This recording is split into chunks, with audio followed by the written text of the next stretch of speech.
Hello, ladies and gentlemen, and welcome back to another World of Tanks on Track Sunday replay with your host, Great Taz. Now, let's get this battle on the road in 3, 2, 1, roll out.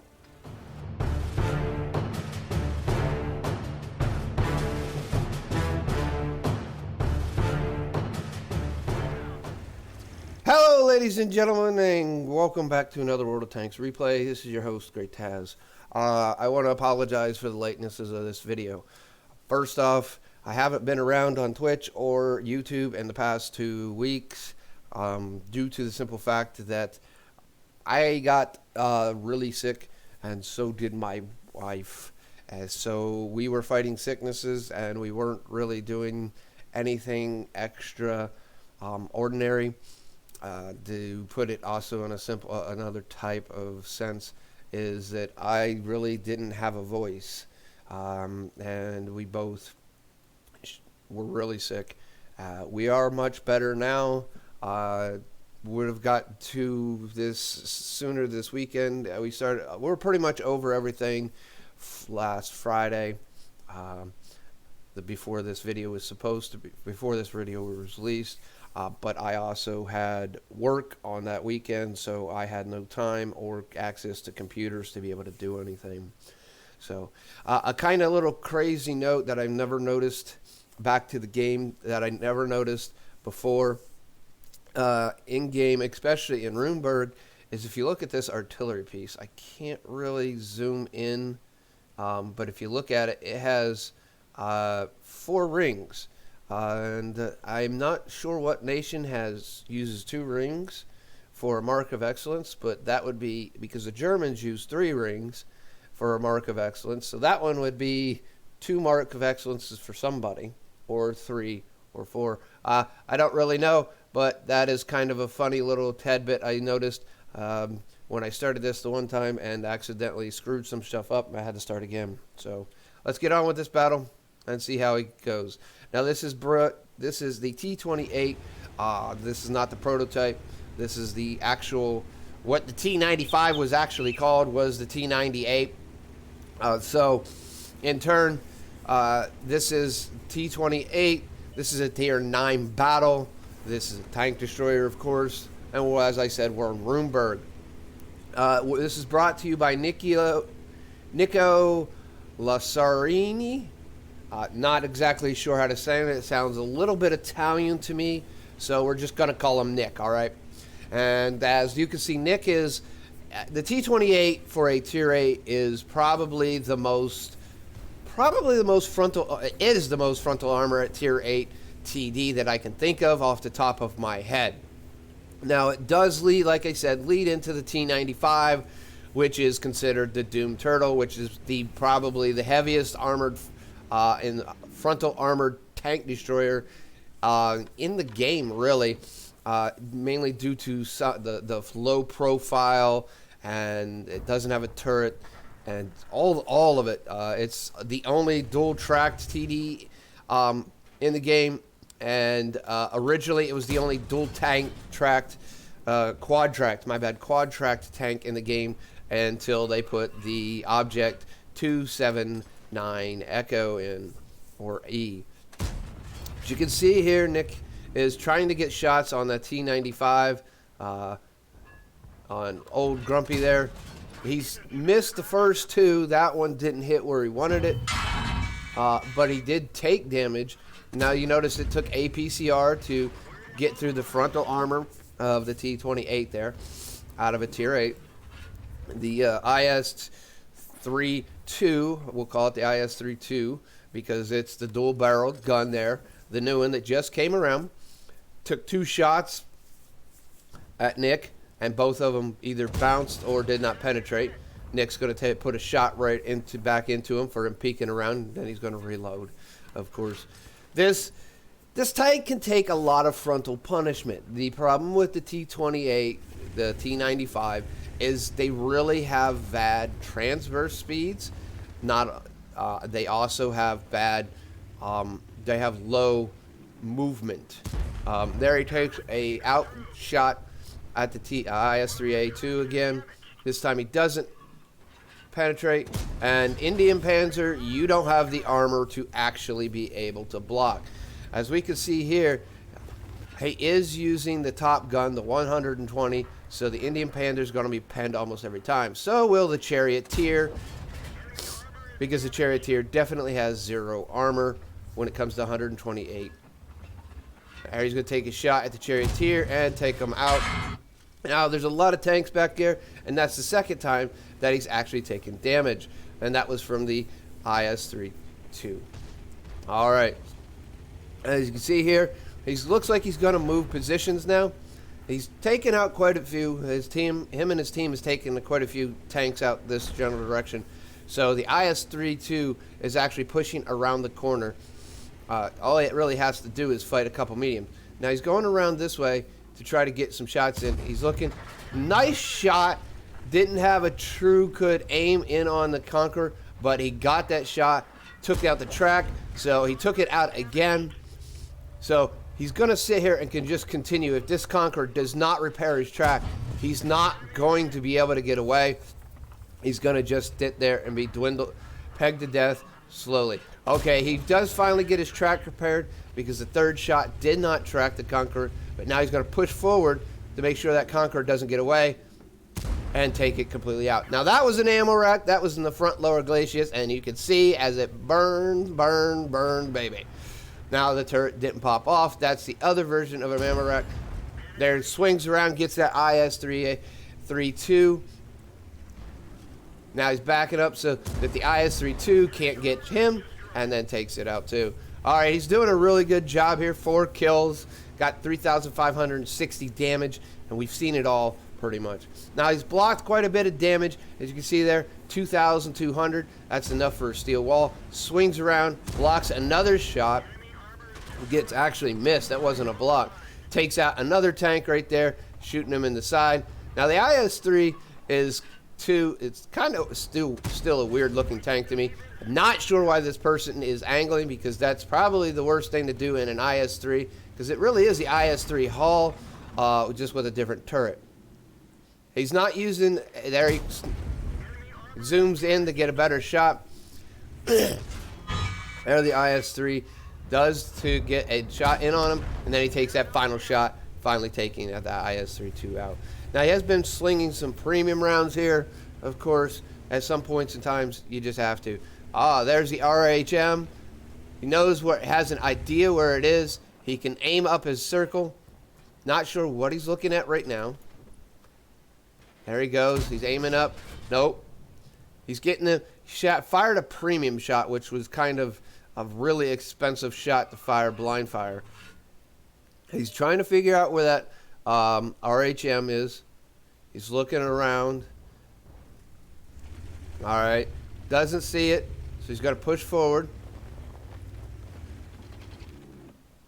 Gun over barrel, trying to haul. Gun over tracks him, haul, trying to cover his haul so that he doesn't get shot. The RHM can penetrate him, and if the RHM is using the big gun and uses HE, can still definitely do damage. All right, still looking for that RHM. Looking behind him, not sure why. His mini-map could tell him there was no one behind him. So Nick is sitting here holding this line. He's waiting for his allies to actually move around, swing around, and do some spotting for him, which is a good thing. So we're going to speed this up just a little bit here. As you can see, the Cam Panzer. They're talking a little bit here and there about what was going on with the tank and stuff. There's runs over another artillery piece that has 4 rings around the barrel. Now he's moving forward to try to get some spots for his save. There he's asking the Cam Panzers. He's asking how he's doing, and he's saying it's mostly luck. They found the RHM. First shot missed. The RHM is out in the open, which is not going to be good. He's switching to HE, which is the best thing because the RHM has no turret armor and you get maximum damage through your turret. Now this is only going to be effective until 2.0. When 2.0 comes out, they have changed the way HE mechanics work, and it takes that shot, kills that guy too. All right. Still loading HE. Got a T9 ELC 90. He's going to ignore it because the Cam Panzer's right there. So he's going to push around and try to head back down into the base to actually get some more kills. There is the IS-2A. That is tier 8 tank. The IS-3. The IS-3-2 is a tier 9 tank. So the IS-3-2 are a tier above them, and that shows you that this tank can stand pretty well up against tier 9 tanks also. Now there are some tier 9 tanks that it won't, but that is just that. Not everything can stand up real well. Takes a quick snapshot at the even 90, hoping to get that hit. Not sure where it was. That did not come through, unfortunately. And there you have it, ladies and gentlemen. A battle in the T28 Tier 8 US non-turreted TD. Now, we're going to go ahead and jump right on over to wattrecords.eu to see how he did today. All right, here we are at wattrecords.com. First off, he got an Ace Tanker badge. That Ace Tanker badge comes from his 1,743 base experience. And again, that comes from spotting your own shots, also firing and destroying 2 tier 9s. Let's see what he actually destroyed. IS-32A or IS-32. Those are both tier 9 tanks. The Centurion, that's an 8. The Tiger's an 8. The IS-2 is 8.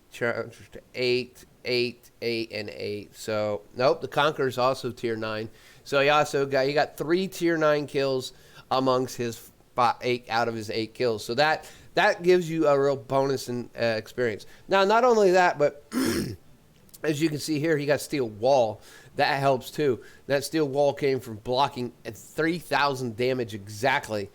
All right, that's also going to help. It shows you his tank. Top gun, that helps get more experience. High caliber came from his 5,014 damage. And then also Radley-Walter's medal, which is for killing 8 tanks in a battle. Now, that was all of the special. He got 8 bonds for those 4 things, 2 piece. All right. Now, he got Demolition Expert for getting that Conqueror, killing the Conqueror with an ammo rack there at very end. Fire for effect.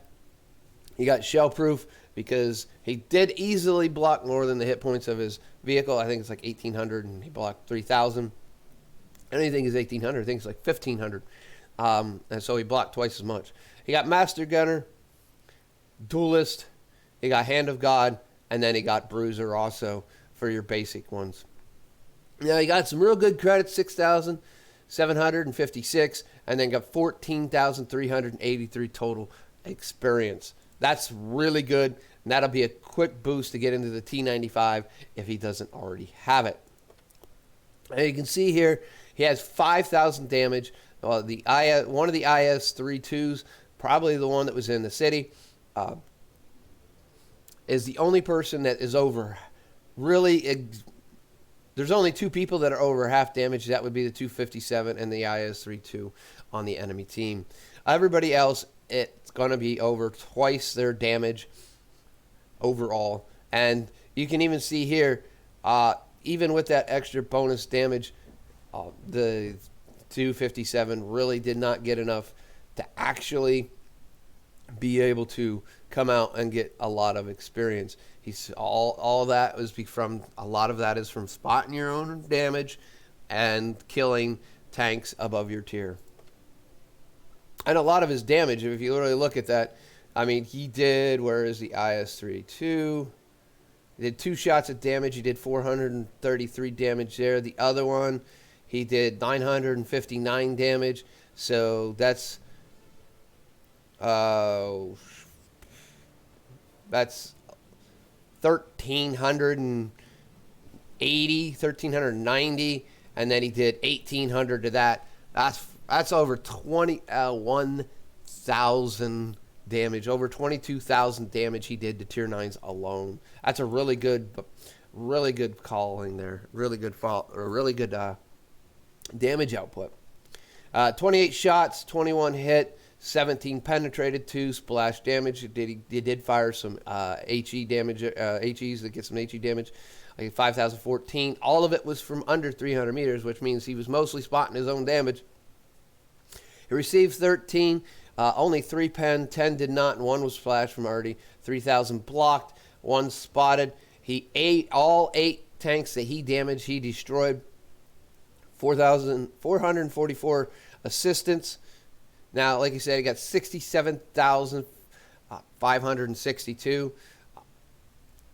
credits out of a tier 8 tree tank. Really good. This is also with a premium account. He still walked out, even with firing the gold rounds he did, he still walked out with 17,000 credits. Of course, 8 bonds for the rewards he received. 2,614 base experience when it was converted to a premium account experience. He got bonus for missions and rewards, so that's 10,460, and then he got personal reserves also running for 1,300. So that's why he got his 14.3 thousand experience. Overall, this is a really, really good game, and I have to say thank you, Nico, for uploading this. I enjoyed watching this video. I enjoyed recording this video, and I hope everyone else has. If you liked Nick's replay, there is a link in the description down below. Go ahead and follow that link, sign in, and then click that thumbs up and give him a good old like, because that was a really good battle. I think he really deserves it. He did a really good job there, and he was very humble about the whole thing, just calling it mostly luck. Even though he's a pretty good, decent player, as we could see by stats from Thank You from XVM. Now, if you like the replay, go ahead and click that thumbs up button and give it a like. So, and if you didn't, you know what to do. Now, if you're not a subscriber and you want to keep up with everything that my World of Tanks On Track Sunday replays and all the other stuff that I do, don't forget to click the subscription button and then click that notification bell, changing it to occasional to always, if you're going to get instant notifications of all my new uploads. With that all being said, ladies and gentlemen, I'm going to get out of here. This is Great Taz. I'm signing off. We'll see you on the battlefield.